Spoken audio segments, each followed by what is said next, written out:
जब लोग हमसे बात करते हैं तो हम उतने ब्लेस्ड नहीं होते हैं, लेकिन जब खुदा हमसे बात करता है, जब परमेश्वर अपने वचन के द्वारा हमसे बात करते हैं तो हम जरूर ब्लेस्ड होते हैं। हमें और आपको बड़ा ध्यान देना है, परमेश्वर के वचनों पर बात छोटी छोटी होती है लेकिन बहुत बहुत और बहुत कीमती होती है। कोई मेरे साथ बोले हालेलुया।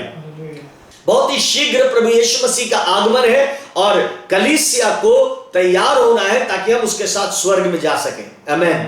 एक बात मैं पढ़ रहा था, लिखा है तुम्हारे लिए बड़ा फल होगा। परमेश्वर आपको एक रिवॉर्ड देना चाहते हैं, एक बड़ा फल देना चाहते हैं। मेरे साथ बोलिए आमीन। और जब बड़े फल की बात आ रही तो निश्चित कहीं ना कहीं अनंत जीवन या स्वर्ग राज की बात हो रही है। वो हमें बड़ा फल देना चाहते हैं और लिखा है और तुम परम प्रधान के संतान ठहरोगे। आमीन। हम और आप परमेश्वर के बेटे और बेटियां, उसके बच्चे ठहरेंगे। हालेलुया। तो अब ये दो ब्लेसिंग्स हैं जिनके विषय में मैं आज बात करना चाहूंगा, लेकिन इस ब्लेसिंग के लिए हमें कुछ ना कुछ तो करना पड़ेगा। हम लोग जानते हैं परमेश्वर का वचन बताता है कि मनुष्य बाहर से देखता है लेकिन परमेश्वर की दृष्टि मनुष्य के मन पर रहती है। परमेश्वर का देखना और हमारा देखना आसमान और जमीन का अंतर है। परमेश्वर चाहते हैं कि जैसे वो देख रहा है वैसे ही हम भी देख ले, ताकि वो परमेश्वर और हम एक हो जाएं और फिर हम हमेशा के लिए एक ही स्थान पर अर्थात स्वर्ग में रहने पाए। बोलिए आमीन।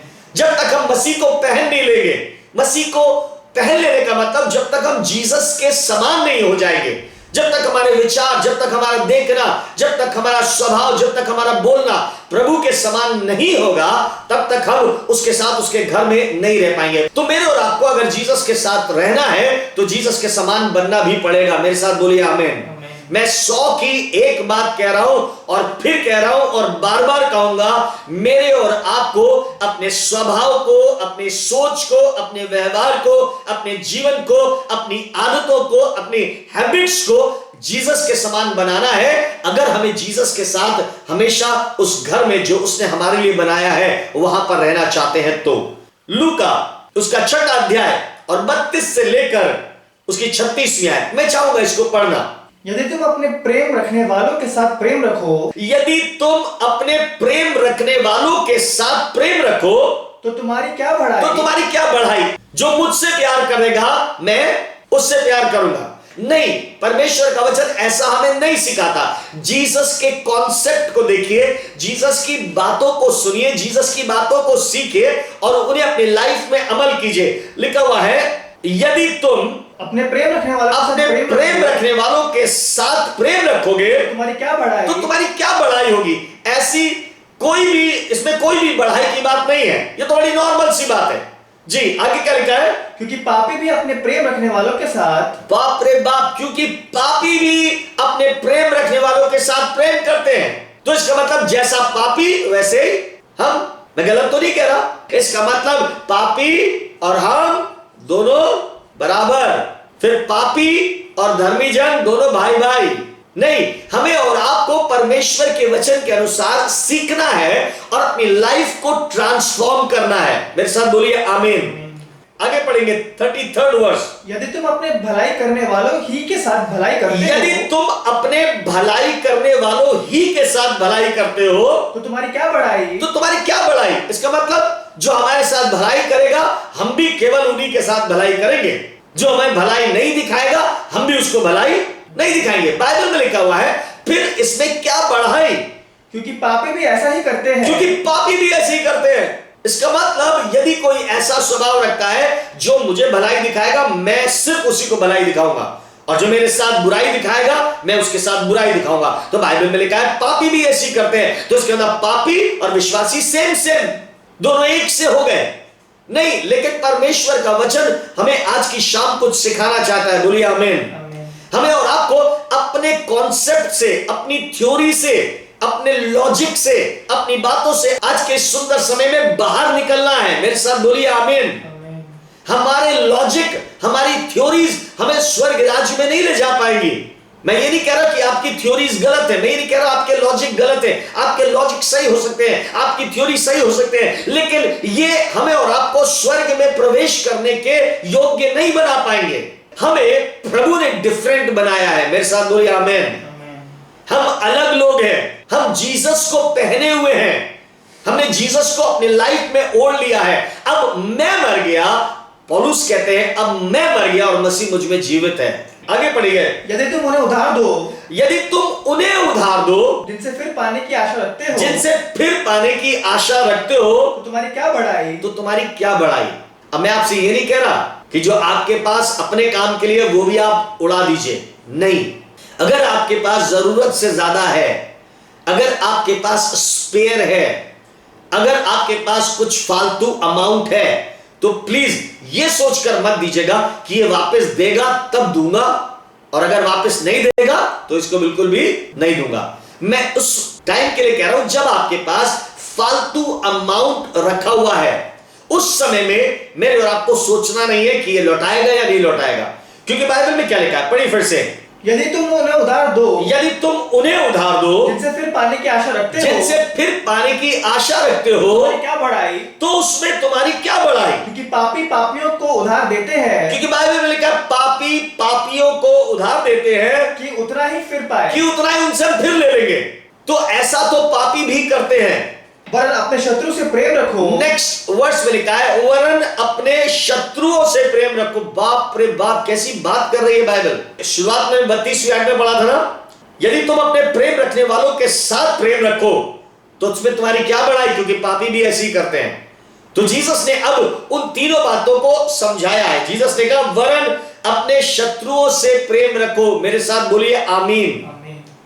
हमारी थ्योरीज, हमारे लॉजिक्स सब ठीक होंगे, लेकिन मैं आपको बताऊं, हम अपनी मेंटालिटी और अपनी थ्योरी के साथ जीसस के घर में और उसके राज्य में प्रवेश नहीं कर सकते। उसके राज्य में दाखिल करने के लिए मेरे और आपको अपनी मेंटालिटी, अपनी सोच, अपना व्यवहार उसी के समान बनाना ही पड़ेगा। आमेन जी। क्या लिखा है, वरन अपने शत्रुओं से प्रेम रखो और भलाई करो, और भलाई करो, और फिर पाने की आशा ना रखकर उधार दो। फिर पाने की आशा ना रखकर उधार दो। क्या करना है, किस तरीके की सोच होनी चाहिए, कैसा व्यवहार होना चाहिए हमारा।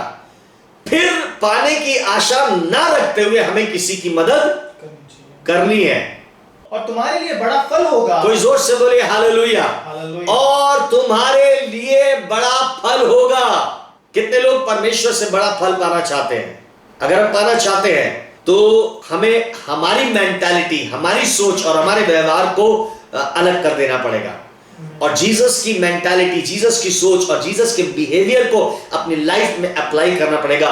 पौलुस भी यही कहता है, मैंने मसीह को पहन लिया है। मसीह को पहन लेने का मतलब अब मैं सोचूंगा तो मसीह के समान, अब मैं बोलूंगा तो मसीह के समान, अब मैं चलूंगा तो मसीह के समान, अब मेरा व्यवहार होगा तो मसीह के समान, अब मेरी जो भी एक्टिविटीज होंगी वो सब मसीह के समान। जैसा जीसस सोचते थे वैसी आज से मैं सोचूंगा। हालेलुया। और तुम परम प्रधान के संतान ठहरोगे। और तुम परम प्रधान के संतान ठहरोगे। बोलिए आमेन।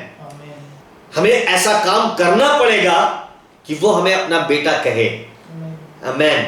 और वाकई में मैं कहना चाहता हूं, इस बात को सीख लीजिए, हमें कुछ करना पड़ेगा ताकि हमें बड़ा फल मिले। हमें कुछ करना पड़ेगा ताकि वो हमें अपना बेटा और बेटी कहे। हालेलुया। हम लोग दुआ करते ना, परमेश्वर हम आपके बेटे और बेटियां हैं। परमेश्वर कहेंगे बेटे और बेटियां मैं उनको बोलूंगा जो अपने शत्रुओं से प्रेम रखते और भलाई करते और फिर पाने की आशा ना रखकर उधार देते हैं। मैं उनको बड़ा फल दूंगा और वो मेरे बेटे और बेटियां कहलाए जाएंगे। कोई बोले हालेलुया। प्रभु का स्वभाव यहां पर है, क्या लिखा है, क्योंकि वो उन पर, वो परमेश्वर यहोवा, वो जीसस उन पर जो धन्यवाद नहीं करते, और बुरों पर भी, और बुरे लोगों पर भी कृपालु है। कोई बोले हालेलुया। वो केवल अच्छे लोगों पर और जो धन्यवाद देते हैं केवल उन्हीं पर कृपालु नहीं है। ये जीसस का स्वभाव है। और जब जीसस का स्वभाव है और जब हमने जीसस को पहन रखा है तो हम क्यों कहते हैं हम अच्छों के साथ तो अच्छे और बुरे के साथ बुरे हैं। चर्च, मैं कितनी बार बोलता हूं, church is not meant to जज। हम और आप बहुत जजमेंटल हो जाते हैं। वही मैं कह रहा हूं बार बार, कलीसिया दोष लगाने के लिए नहीं है, कलीसिया किसी को नीचा दिखाने के लिए नहीं है, कलीसिया किसी को जज करने के लिए नहीं है। कलीसिया लोगों को मसीह का प्यार बांटने के लिए है। हालेलुया। कलीसिया लोगों को मसीह का सुसमाचार बांटने के लिए है, क्योंकि आज जो उनकी दशा है, कल जो बीत गया वो हमारी दशा भी वैसी ही थी। यदि प्रभु हमें अपना प्यार जब हम गुनाह में थे नहीं दिखाए होते तो आज हम यहां नहीं होते। तो इसलिए कलीसिया ने प्यार पाया है मसीह का, तो हमें मसीह का प्यार ही आगे बांटना है। आमेन। अगर प्रभु हमें जज करते कि नहीं ये पापी है, ये गुनहगार था, ये शराबी था, ये सनीमे के गाने गाता था, ये ऐसा करता था, ये वैसा करता था, मैं इसके ऊपर बिल्कुल दया नहीं दिखाऊंगा, तो आप आज ऐसे लोगों के ऊपर दया मत दिखाइएगा।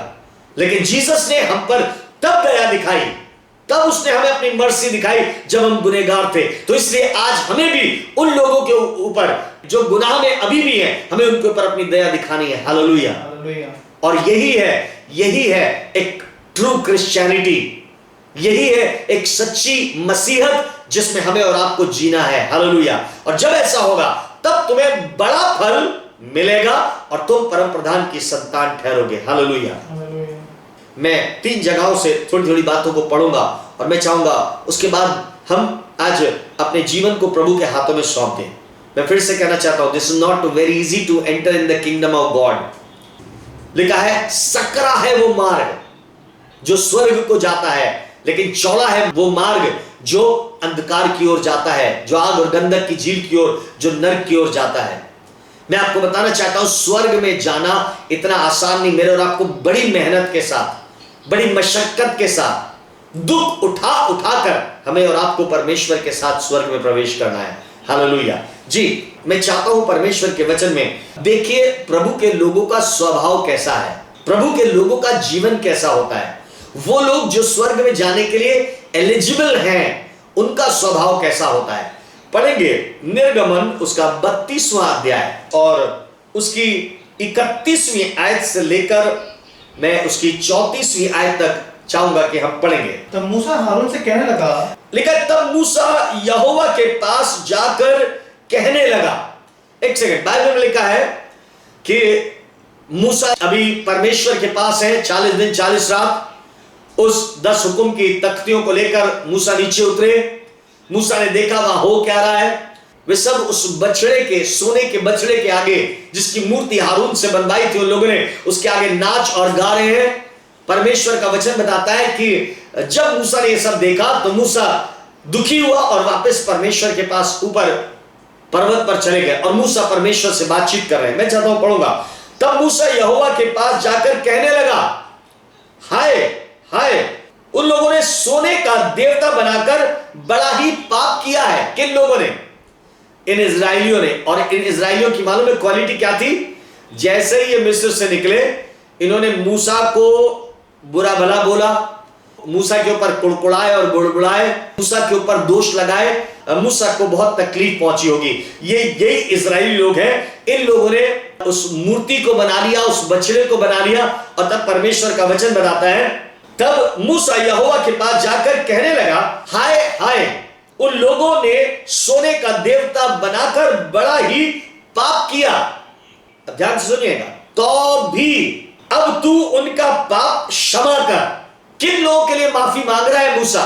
आप सोचिए, वो जिन्होंने मूसा को बुरा भला बोला, वो लोग जिन्होंने मूसा के ऊपर उंगली उठाई, वो लोग जिन्होंने मूसा को दोष लगाया, मूसा की बेइज्जती करी, मूसा को निंदित किया, कहा तू हमें यहां मारने के लिए लेकर आया, इससे अच्छा वही थे, आपने हमें फंसा दिया। मूसा का दिल देखिए। उन लोगों ने जिन्होंने मूसा की बेइज्जती करी, मूसा उन्हीं के लिए कह रहा है, पिता इन्हें क्षमा कर, और अगर आप इनको क्षमा नहीं करेंगे तो मेरे नाम को इस पुस्तक में से जो आपने लिखी है उसमें से काट दीजिए। आप मूसा का दिल देख रहे हैं? क्या हमारे और आपके पास भी ऐसा हृदय है? यदि नहीं है तो आज प्रभु से कहिए, प्रभु मुझे ऐसा हृदय दे जो मुझे आपके पास स्वर्ग में आने के लिए एलिजिबल बना दे, जो मुझे आपके पास स्वर्ग में आने के लिए योग्य बना दे। मुझे ऐसा हृदय चाहिए। कोई बोले मेरे साथ आमीन। मूसा ने कहा तो भी इन्हें क्षमा कर। मूसा को ही उल्टा बोल रहे हैं और मूसा ही उनके लिए माफी मांग रहा है। क्या ऐसा दिल है हमारे पास? अगर नहीं है ऐसा दिल तो आज अपने लिए प्रेयर कीजिए कि प्रभु मेरी सोच को, मेरे व्यवहार को, मेरी मेंटालिटी को, मेरे जीवन को बदल दीजिए ताकि मैं स्वर्ग के लिए एलिजिबल हो जाऊं, स्वर्ग में जाने के योग्य हो जाऊं। लूका 23 और 34वीं आयत से लेकर हम 37वीं आयत तक पढ़ेंगे। बाइबल में लिखा हुआ है जीसस इस समय में क्रूस पर है, और जब जीसस क्रूस पर थे तो आपको मालूम है वहां पर किन लोगों ने जीसस को चारों ओर से घेर रखा था। उन लोगों ने जिन्होंने जीसस को कोड़ों से मारा, उन लोगों ने जिन्होंने जीसस के मुंह के ऊपर थूका, उन लोगों ने जिन्होंने जीसस की बेइज्जती करी, उन लोगों ने जिन लोगों ने जीसस की मजाक उड़ाई, उन लोगों ने जिन लोगों ने जीसस को ठट्टों में उड़ाया। बाइबल में लिखा हुआ है 34वीं आयत से, तब यीशु ने कहा, हे पिता इन्हें क्षमा कर, क्योंकि ये जानते नहीं कि क्या कर रहे हैं। क्या आपके पास ऐसा हार्ट है? क्या आपके पास ऐसा दिल है? अगर मेरे और आपके पास ऐसा दिल है, अगर मेरे और आपके व्यवहार ऐसे हैं, तो ही मैं और आप स्वर्ग में प्रवेश कर पाएंगे। बाइबल में लिखा है सकरा है वो मार्ग जो अनंत जीवन की ओर लेकर जा रहा है, और मेरे और आपको उसी पर चलकर ही स्वर्ग राज में प्रवेश करना पड़ेगा। तब यीशु ने कहा, हे पिता इन्हें क्षमा कर, क्योंकि जानते नहीं कि क्या कर रहे हैं। और उन्होंने चिट्ठियां डालकर उसके कपड़े बांट लिए। उन्होंने जीसस के कपड़े बांटे। लिखा है लोग खड़े खड़े देख रहे थे और सरदार भी ठट्टा कर करके कहते थे, सब ठट्टा कर रहे थे। जीसस ने इन लोगों के लिए पिता से क्षमा मांगी। ठट्टा कर करके कहते थे इसने दूसरों को बचाया। क्या आप बेइज्जती कर रहे हैं जीसस की? आप देख रहे हैं क्या कहते हैं? इसने दूसरों को बचाया। यदि ये परमेश्वर का मसीह है और उसका चुना हुआ है तो अपने आप को बचा ले। वो चैलेंज कर रहे हैं जीसस को, लेकिन आप देखें जीसस का हार्ट। फिर भी जीसस कह रहे हैं, हे पिता इन्हें माफ कर दे। क्या मेरे और आपका दिल इतना बड़ा है? परमेश्वर का वचन बताता है पापी भी ऐसे ही करते हैं जैसा मैं और आप करते हैं, लेकिन नहीं, मेरे और आपको जीसस के समान करना है ताकि मैं और आप उस जगह जहां जीसस रहते हैं वहां हम प्रवेश कर सकें। आमीन। लिखा है इसने दूसरों को बचाया। यदि ये परमेश्वर का मसीह है और उसका चुना हुआ है तो अपने आप को बचा ले। सिपाही भी पास आकर और सिरका देकर उसका ठट्टा करके कहते थे, यदि तू यहूदियों का राजा है तो अपने आप को बचा ले।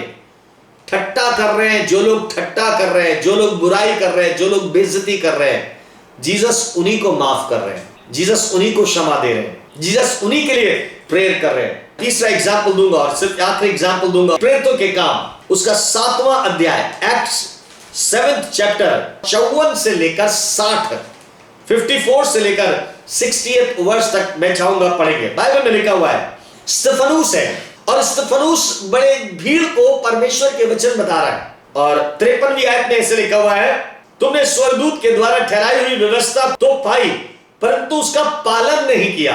स्वर्गदूतों के द्वारा ठहराई हुई व्यवस्था तो पाई लेकिन उसका पालन नहीं किया, उस पर चले नहीं। और 54th वर्ष में लिखा, ये बातें सुनकर वे जल गए, उन्हें गुस्सा आया, वे नाराज हो गए स्तिफनुस से। ये बातें सुनकर वे जल गए और उस पर दांत पीसने लगे। वे लोग दांत पीसने लगे स्तिफनुस के ऊपर। 55वीं आयत में लिखा है, परंतु उसने पवित्र आत्मा से परिपूर्ण होकर स्वर्ग की ओर देखा और परमेश्वर की महिमा को और यीशु को परमेश्वर के दाहिनी ओर खड़ा हुआ देखकर कहा, देखो मैं स्वर्ग को खुला हुआ और मनुष्य के पुत्र को परमेश्वर के दाहिनी ओर खड़ा हुआ देखता हूं। हालेलुया। देखा वो सब भीड़ खिसिया गई, दांत पीसने लगी थी। तब उन्होंने बड़े शब्द से चिल्लाकर कान बंद कर लिए और एक साथ उस पर झपटे और उसे नगर के बाहर निकालकर उस पर पथराव करने लगे। इन लोगों ने स्तिफनुस के ऊपर पथराव किया।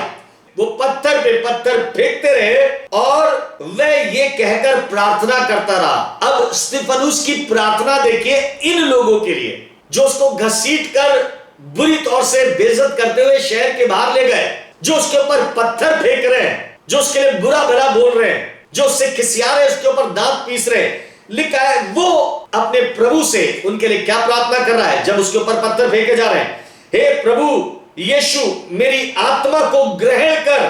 फिर घुटने टेक कर ऊंचे शब्द से पुकारा, हे प्रभु ये पाप उन पर मत लगा। कोई जोर से बोलिए हालेलुया। क्या आपके पास ऐसा हृदय है कि जो आपको पत्थर मारे, आप कहें परमेश्वर ये पाप इस पर मत लगाइए। और मालूम है आज लोग क्या दुआ करेंगे, हे प्रभु इसने मुझ पर पत्थर मारा, एक चट्टान लुढ़क के आ जाए और ये दब के मर जाए। शायद आज लोग ऐसी प्रार्थना करोगे, हे प्रभु तू तो पलटा लेने वाला परमेश्वर है, परमेश्वर पलटा लीजिएगा जल्दी से। नहीं मेरे प्रिय भाई और बहनों, परमेश्वर कह रहे हैं wait for the appointed time, ठहराए गए समय तक के लिए रुके रहो। प्रभु ने कहा मूसा मैं तेरे नाम को नहीं काटूंगा, मैं उसी को सजा दूंगा और उसी का नाम काटूंगा जिसने पाप किया है। बस अभी तो इनको लेकर चल उस देश में जहां मैं ले जाने की प्रतिज्ञा करी है, बाकी जब मैं सजा देने पे आऊंगा तब मैं इन्हें सजा दूंगा। हालेलुया। मेरे और आपको अपना बिहेवियर चेंज करना है। हमारे लॉजिक्स सही हो सकते हैं, हमारी सोच सही हो सकती है, हमारी थ्योरी सही हो सकती है, लेकिन इन सब थ्योरीज, इन सब लॉजिक्स के साथ हम आसमानी राज्य में प्रवेश नहीं कर सकते। क्या अद्भुत प्रार्थना है। इन लोगों का हार्ट तो देखिए, ये है खुदा के लोग, ये है वो लोग जो स्वर्ग में प्रवेश करेंगे। जैसा तुम्हारा पिता दयावंत है वैसे ही तुम भी दयावंत बनो। आमेन। जैसे हमारा जीसस, जैसे हमारा यहोवा परमेश्वर दयालु है, वैसे ही हमें भी दयालु बनना है। अगर हम ऐसा करेंगे तभी हम बड़ा प्रतिफल पाएंगे और हम उसके बेटा और बेटी कहलाने का हक प्राप्त करेंगे। परमेश्वर आप सबों को बड़ी और बहुत आशीष दे। क्यों ना मैं और आप अपना स्वभाव, अपना सोच, अपना जीवन, अपना व्यवहार, अपनी आदतें, अपने कार्य जीसस के समान बना लें। क्योंकि जब मैंने मसीह को ओढ़ लिया है, जब मैंने मसीह को पहन लिया है, तो अब मैं नहीं लेकिन मुझ में मसीह दिख रहा है। कोई बोले आमेन।